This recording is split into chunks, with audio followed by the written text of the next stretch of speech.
신약성경 239면 로마서 2장 1절에서 16절까지 말씀을 봉독해 드립니다. 로마서 2장 1절부터의 말씀입니다. 그러므로 남을 판단하는 사람아, 누구를 막론하고 네가 핑계하지 못할 것은 남을 판단하는 것으로 네가 너를 정죄함이니 판단하는 네가 같은 일을 행함이니라. 이런 일을 행하는 자에게 하나님의 심판이 진리대로 되는 줄 우리가 아노라. 이런 일을 행하는 자를 판단하고도 같은 일을 행하는 사람아, 네가 하나님의 심판을 피할 줄로 생각하느냐?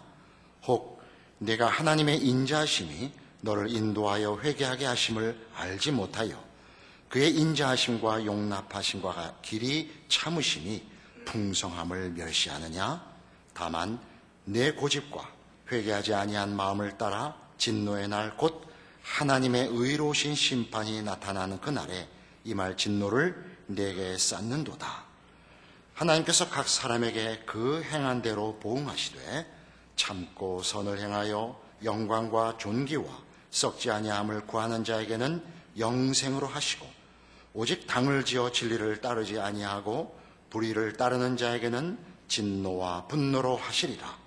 악을 행하는 각 사람의 영에는 환난과 곤고가 있으리니 먼저는 유대인에게요 그리고 헬라인에게며, 선을 행하는 각 사람에게는 영광과 존귀와 평강이 있으리니 먼저는 유대인에게요 그리고 헬라인에게라. 이는 하나님께서 외모로 사람을 취하지 아니하심이라.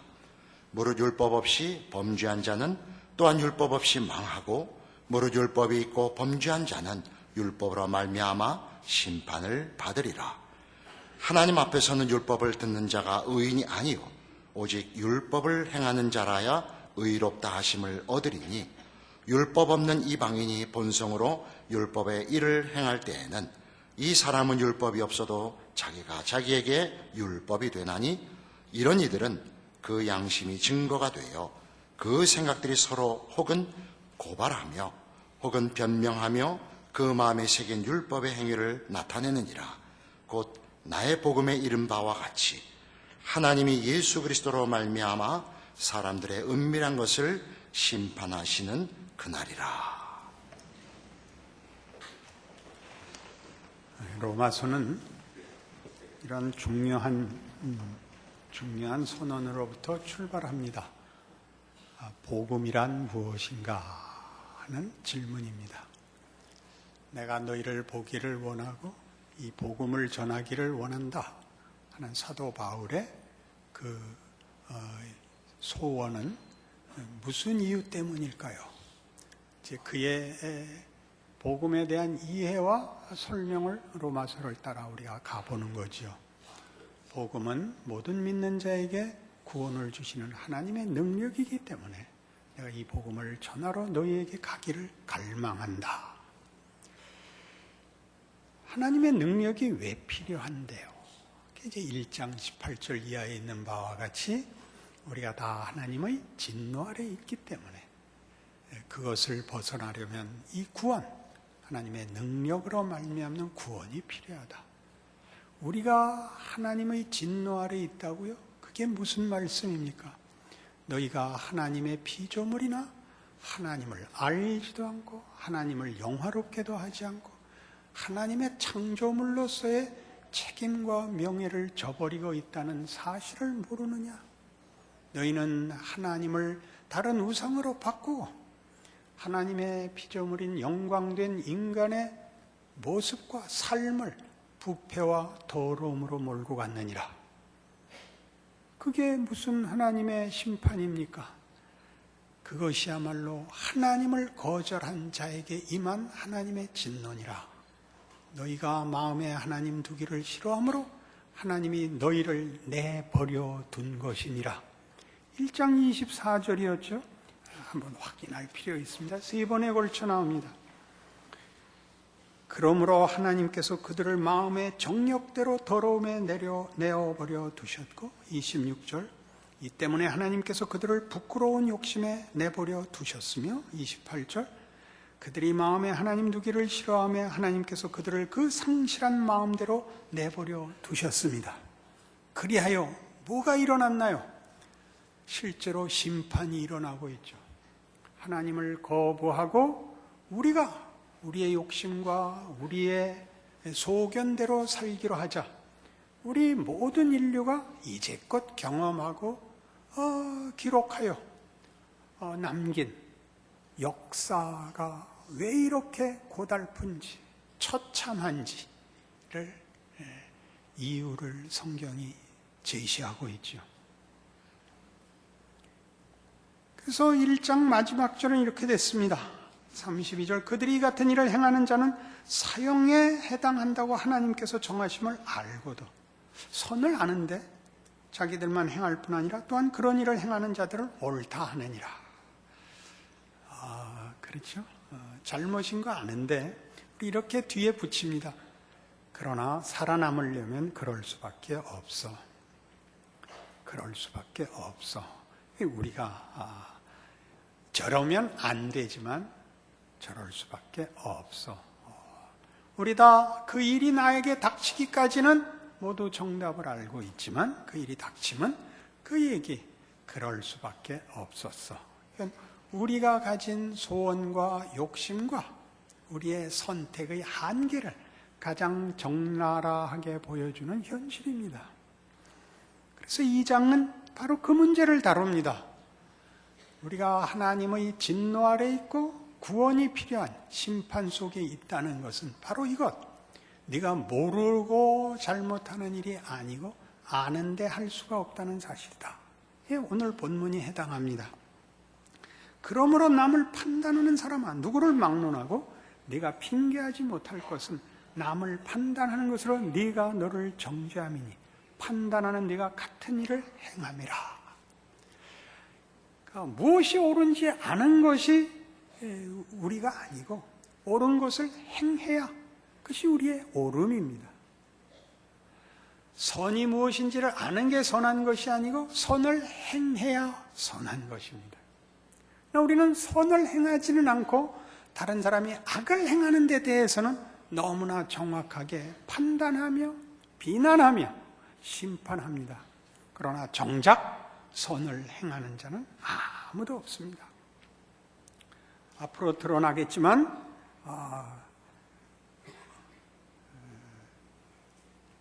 3장 10절에 이런 시편을 인용하여 이렇게 기록한 말씀이 있습니다. 기록된 바 의인은 없나니 하나도 없으며 깨닫는 자도 없고 하나님을 찾는 자도 없고 다 치우쳐 함께 무익하게 되고 선을 행하는 자는 없나니 하나도 없도다.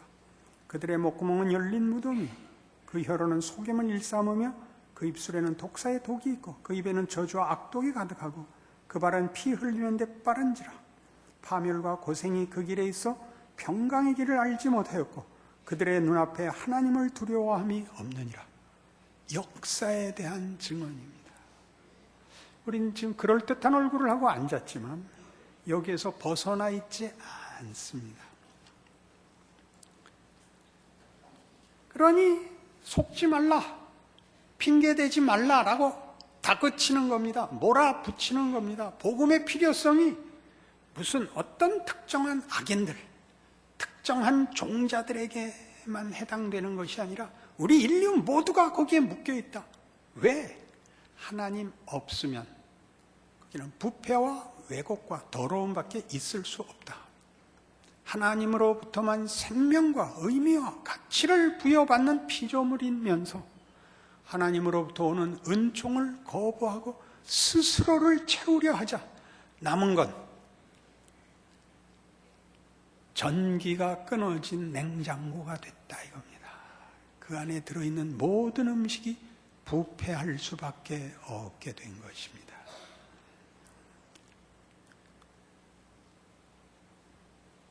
우리는 이 문제를 여러분 그렇게 만만하게 생각해서는 안 된다는 얘기를 오늘 본문을 통하여 무섭게 확인해야 됩니다. 선을 행해야 합니다. 선을 알고 악을 분별하고 비난하는 것에 그치지 않고 선을 행해야 합니다. 그것은 조건으로 요구하는 것이 아닙니다. 증거로 제시하고 있는 것입니다. 증거로 네가 누구인가 알라. 너 자신에 대한 현실을 보라 라고 얘기하는 것입니다. 예수 믿은 사람은 물론 다르습니다마는 인류 보편적인 진실에 대하여 논하는 중입니다. 복음의 필요성을, 하나님의 진노 아래 있다는 증거를 지금 제시하고 설명하는 중입니다. 마태복음 18장에 가시죠.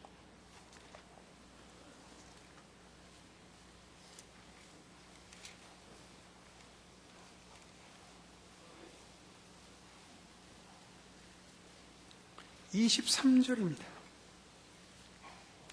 그러므로 천국은 그 종들과 결산하려고 하던 어떤 임금과 같으니 결산할 때 10,000달란트 빚진 자 하나를 데려오매 갚을 것이 없는지라 주인이 명하여 그 몸과 아내와 자식들과 모든 소유를 다 팔아 갚게 하라 하니 그 종이 엎드려 절하며 이르되 내게 참으소서 다 갚으리이다 하거늘 그 종의 주인이 불쌍히 여겨 놓아주며 그 빚을 탕감하여 주었더니 그 종이 나가서 자기에게 100데나리온 빚진 동료 한 사람을 만나 붙들어 목을 잡고 이르되 빚을 갚으라 하매 그 동료가 엎드려 간구하여 이르되 나에게 천하 주소서 갚으리이다 하되 허락하지 아니하고 이에 가서 그가 빚을 갚도록 오게 가두거늘 그 동료들이 그것을 보고 몹시 딱하게 여겨 주인에게 가서 그 일을 다 알리니 이에 주인이 그를 불러다가 말하되 악한 종아 네가 빌기에 내가 네 빚을 전부 탕감하여 주었거늘 내가 너를 불쌍히 여김과 같이 너도 네 동료를 불쌍히 여김이 마땅치 아니하냐.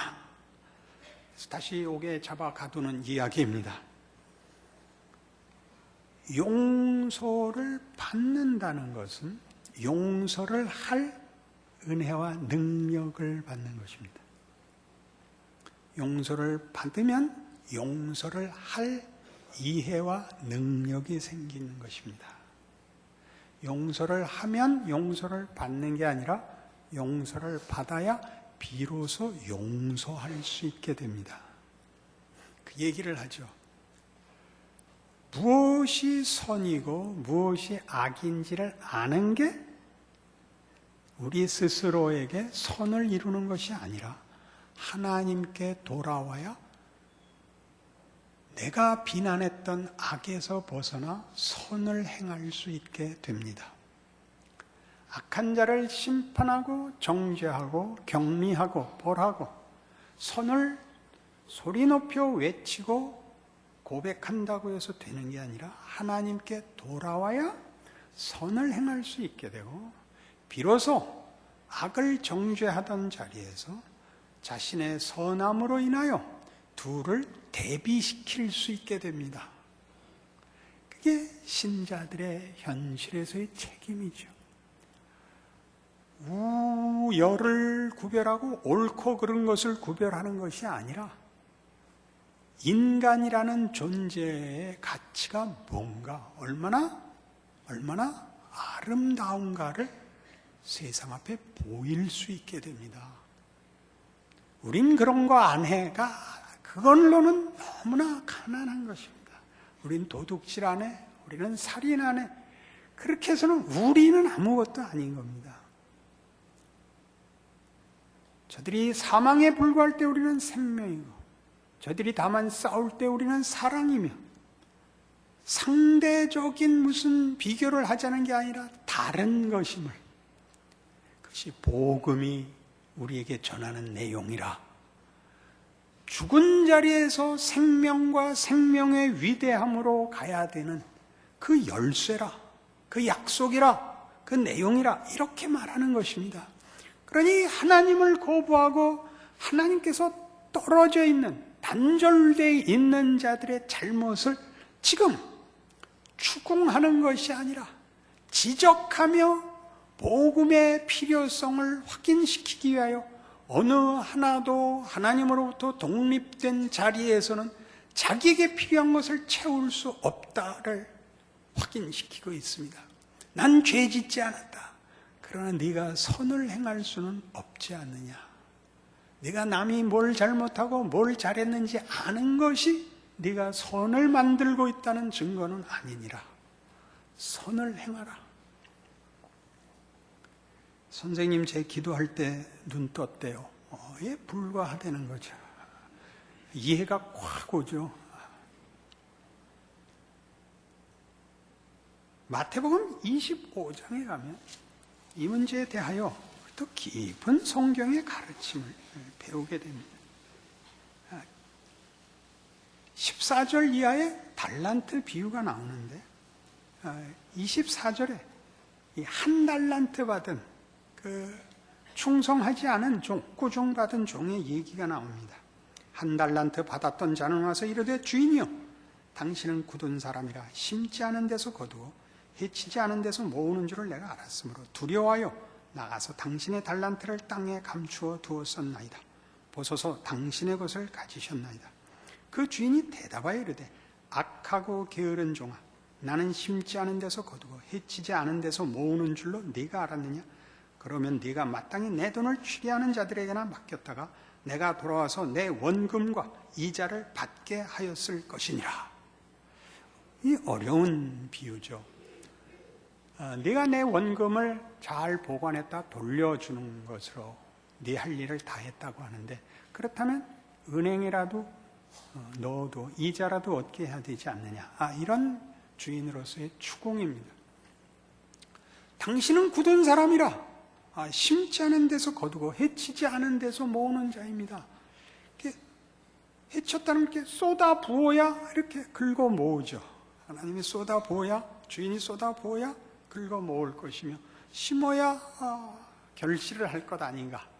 그러나 네가 그것을 그렇게 내가 주지 않아서 가질 것이 없어서 준 것 그대로 돌려줬다는 말의 잘못은, 그것이 하나님이 원인과 결과 모든 것을 홀로 독점하고 있지 않고 그가 만드신 세상에서 그의 형상으로 지은 인간들과 이 특권을 나누고 있다는 사실을 모르느냐 그럽니다. 우리를 만들고 이렇게 약속하셨습니다. 인간을 만들고 생육하여 번성하라, 땅에 충만하라. 물론 모든 피조 세계에 주신 축복입니다. 생육하고 번성하여 땅에 충만하라. 그리고 우리는 같은 축복이 하나님의 형상으로서 되어 있습니다. 한 인간의 존재와 그의 삶은 하나님의 창조 역사에 동참하는 것입니다. 다른 모든 피조물이 단순히 존재하는 창조 사역의 은혜의 산물이라면, 우리는 하나님께서 약속하신 대로 다스리라에 동참하고 있습니다.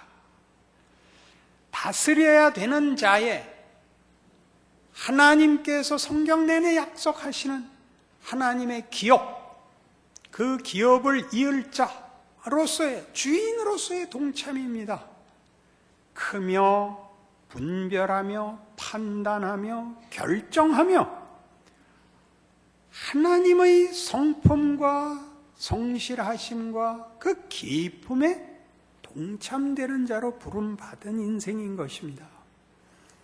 그러니 인간이란 이렇게 더러운 것에 부패하고 왜곡되고 더러워지는 존재가 아니라 더 나가고 더 나가고 더 나가야 되는, 우리의 예술에서 그랬듯이, 어떤 아름다움에서 그랬듯이, 어떤 위대함에서 그랬듯이 더 나가고 더 나가고 더 나가는 축복, 그렇게 부름받은 인간의 아름다움과 명예와 자랑과 영광과 승리에 있어서 하나님과 단절되면 극단적인 차이를 보일 수밖에 없다. 이렇게 복음을 설명하기 위하여 인간의 본래의 자리와 내용을 상기시키고 있습니다. 우리의 존재와 시간은 우리 자신에게 모든 창조 세계에 하나님의 은혜와 자비와 능력이 은혜로 내리는 수단이요, 크는 과정이요, 유익과 승리를 위해서 가는 길입니다. 그냥 다만 시간이 흐르고 다만 넘겨주면 되는, 죽어버리면 그만인, 잠깐 존재하다가 소멸되고 마는 일회용이 아니라고 얘기하는 것이 이 달란트 비유에서의 중요한 문제입니다. 조금 더 확대하죠. 25장 했죠. 골로새서 1장.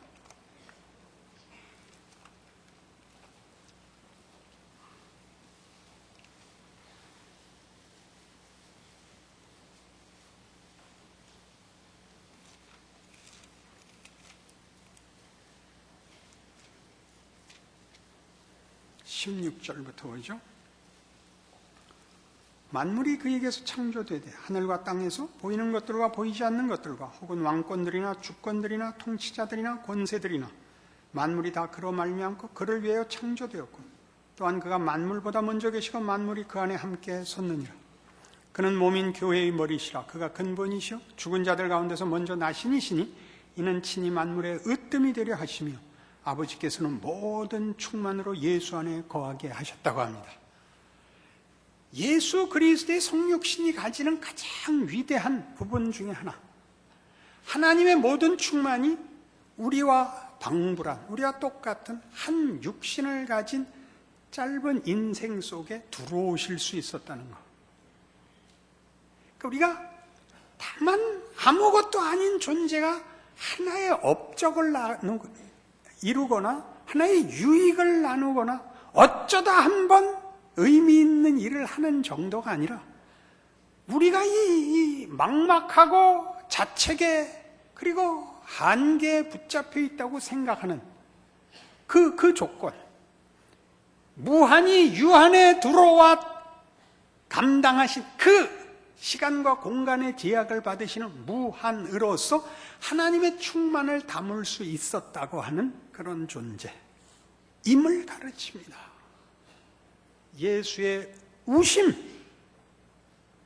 걱정, 꾸짖음, 겟세마네의 기도, 그러니까 분명히 한계 속에 있고 넘지 못할 그 경계선에서 쩔쩔매셨던 모습을 보이고 있으나 아버지께서는 모든 충만으로 예수 안에 넣으셨습니다. 예수의 성육신에서 우리를 위하여, 그리고 이제 하나님을 거부했던 인류가 예수로 인하여 하나님 앞에 묶임으로 구원을 받고 화목됨으로 바로 그 길을 쫓을 수 있게 됐다고 얘기합니다. 그래서 야단치는 겁니다. 다만 무엇이 선인지를 알고 저러면 안 돼 하는데 머물러 있지 마라. 그거는 그렇게 하는 것과 방불하다. 이건 하나님을 떠나 있는 자리다. 너희도 알지 않냐? 너희가 제일 잘하는 게 난 그렇게 안 해. 이게 불과하지 않냐? 그거 말고 이걸 보라. 하나님이 원래 지은 목적과 예수 안에서 보인 것을 보라. 마태복음 11장에 가면 그래서 이 유명한 얘기가 나오죠.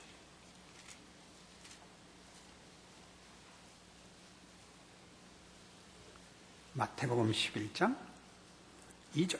요한이 오게서 그리스도께서 하신 일을 듣고 제자들을 보내어 예수께 여짜오되 오실 그이가 당신이 오니까 우리가 다른 일을 기다리오리까. 예수께서 대답하여 이르시되 너희가 가서 듣고 보는 것을 요한에게 알리되 맹인이 보며 못 걷는 사람이 걸으며 나병 환자가 깨끗함을 받으며 못 듣는 자가 들으며 죽은 자가 살아나며 가난한 자에게 복음이 전파된다 하라. 세례 요한은 예수님의 길을 준비하러 온 선지자입니다. 저분이 세상 죄를 지어가는 하나님의 어린 양이다. 메시아다. 나는 그의 신들매도 들기에 합당치 못하다. 그 요한이 무슨 의심이 생겼죠? 하나님의 구원과 그 구원자를 보내신다는 약속이 어떻게 이렇게 기대받기냐? 이렇게 초라하냐? 작냐? 놀라고 있습니다. 그가 옥에 갇혀서 이제 죽음을 앞두고 내가 증언한 메시아가 진짜인지 아닌지를 확인하러 자기 제자들을 보냅니다. 당신이 오실 그이가 맞습니까? 뭐라고 답하셨다고요? 여기 나열된 것들을 잘 보십시오. 맹인이 보며, 못 걷는 사람이 걸으며, 나병 환자가 깨끗함을 얻으며, 못 듣는 자가 들으며, 죽은 자가 살아나며, 가난한 자에게 복음이 전파된다. 이게 무슨 얘기 같아요? 욕밖에 할 줄 모르던 사람이, 화밖에 낼 줄 모르던 사람이, 그저 늘 반대하고, 그저 싸우고 들이받는 것 외엔 할 줄 모르던 뿔 달린 짐승이, 가슴엔 온통 철조망뿐인 사람이 사람을 품을 수 있고 남의 말을 들을 수 있고 웃을 수 있게 됐다. 그게 메시아라는 걸 모른다면 도대체 무슨 답을 필요로 하는가? 힘으로 눌러서 악을 눌러 격리해 이렇게 분리시켜 그걸 제거하여 살려봤자 때를 벗기는 것 같이, 피부를 벗기는 것 같이 되죠. 새로운 사람이 되는 일이 일어나지는 않습니다. 예수님의 모든 증언들은 그겁니다. 바뀌는 거죠. 도덕적으로 이해하지 마십시오. 인간이라는 존재 자체를 성경이 이야기하는 식으로 예수 안에서 구원한다는 성경의 그 설명식으로 이해하셔야 됩니다.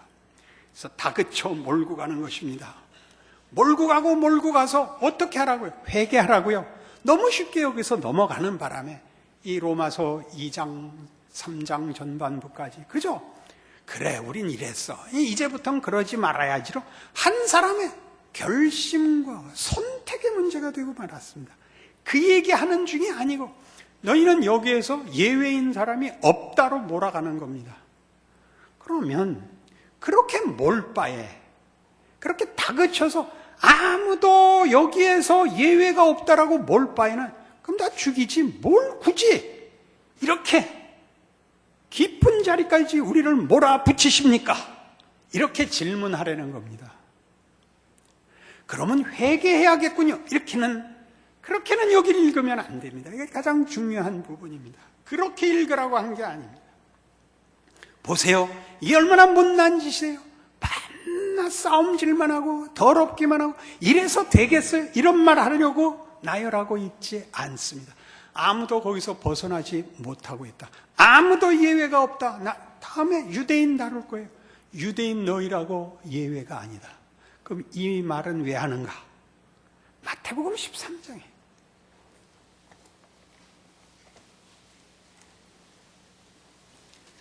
예수님께서 씨 뿌리는 비유를 하십니다.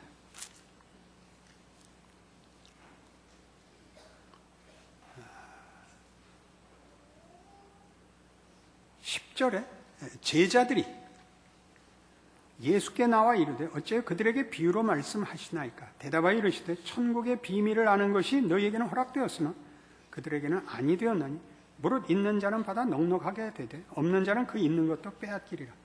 그러므로 내가 그들에게 비유로 말하는 것은 그들이 보아도 보지 못하며 들어도 듣지 못하며 깨닫지 못함이니라. 이사야의 예언이 그들에게 이루어졌으니 일렀으되 너희가 듣기는 들어도 깨닫지 못할 것이요 보기는 보아도 알지 못하리라. 이 백성들의 마음이 완악하여져서 그 귀는 듣기에 둔하고 눈은 감았으니 이는 눈으로 보고 귀로 듣고 마음으로 깨달아 돌이켜 내게 고침을 받을까 두려워함이라.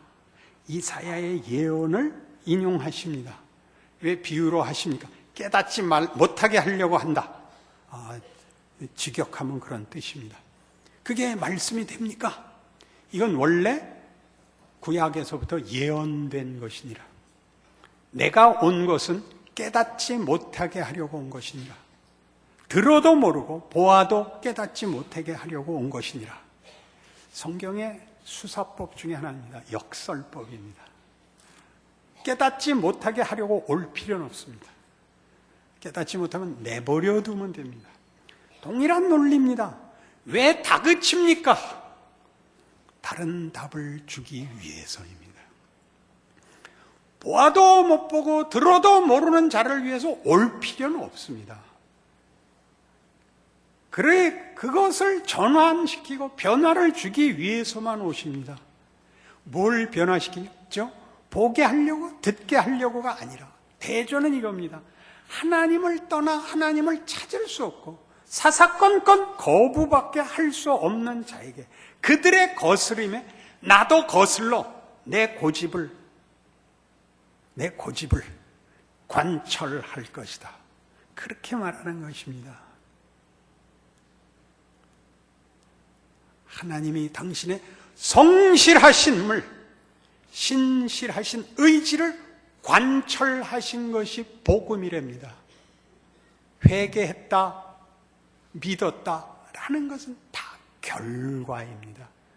하나님의 거룩한 신실함의 승리인 것입니다. 우린 덧붙여야 할 말이 많지만 로마서가 하고 싶은 설명은 그것입니다. 그러니 그 앞에서 그랬던 것 같이 너는 틀렸다, 이게 옳은 것이다 라고 말하는 것이 옳은 것이 아닌 것처럼 나는 믿었다, 회개했다가 나를 만든 것이 아닌 것입니다. 예수 안에서 하나님이 창조의 역사로 우리를 사망에서 다시 생명으로 만드심으로 믿음을 가지게 됐고 이해를 하게 됐고 깨닫게 되었고 정말 문둥이가 낳은 것 같이 눈먼 자가 눈을 뜬 것 같이 죽은 자가 살아난 것 같이 여기에 서게 된 것입니다. 그러니 쉽게 여러분의 신앙을 간단하게 판단하지 마십시오. 내 선택에, 내 결심에, 분별의 산물이라고 조금치라도 생각지 마시고 하나님의 일하심이 얼마나 굉장한가를 늘 기억하십시오. 그게 왜 필요한데요? 믿고 나서도 필요합니다. 우리가 죄인이었을 때 찾아오신, 우리를 위하여 죽으신 하나님의 구원의 방식. 그렇죠? 믿은 다음에야 오죽 더하랴. 로마서가 하고 싶은 얘기입니다. 모든 신자들의 걱정, 예수는 믿었는데 믿은 것 같이 시원하게 신앙이 이어지지 않는다는 것. 가장 크게 하나님이 일하시고 있다는 걸 잊지 마십시오. 여러분의 나태와 핑계와 비겁함과 도망가는 모든 것에 하나님 여전히 일하고 있습니다. 두려워하셔야 됩니다. 결국 거기까지 가야 됩니다. 예수를 인간으로 보내고 십자가에 기어코 매다신 하나님입니다. 그러니 방심할 수 없습니다. 믿는다고 우기지 마십시오. 그게 얼마나 무서운 선물인가. 하나님이 우리를 어디까지 돌려 세우려고 하는가 기억하셔야 됩니다.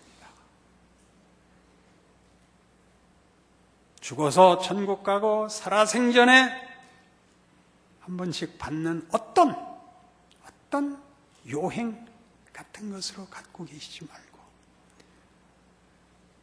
모든 개인의 존재와 가치와 운명과 역사와 우주에 관한 하나님의 신실하신 의지가 무엇인지를 기억하십시오.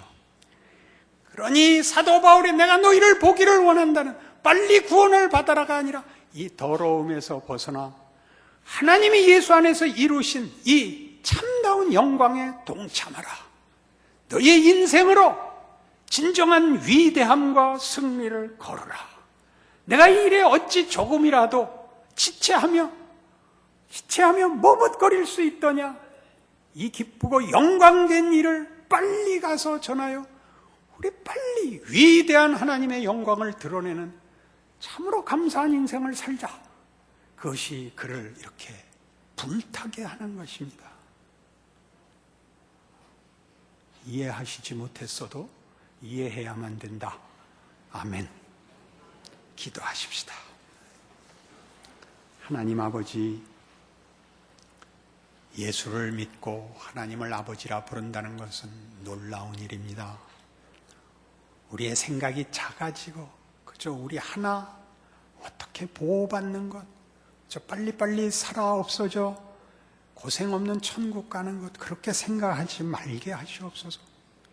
더 깊이 우리의 존재와 삶이 이 아무것도 아닌 것 같은 데서 저 세례 요한의 질문에 답하신 예수 그리스도의 그 결과로 정말 가난한 데서, 죽은 자리에서 되살림을 받은 자의 영광, 이제 가진 생명, 그 생명의 부요, 그 부요의 영광을 누리고 증거하는 그런 기도와 믿음과 인내와 거룩과 감사와 소망의 삶을 살 수 있도록 축복하여 주시옵소서. 예수님 이름으로 기도합니다.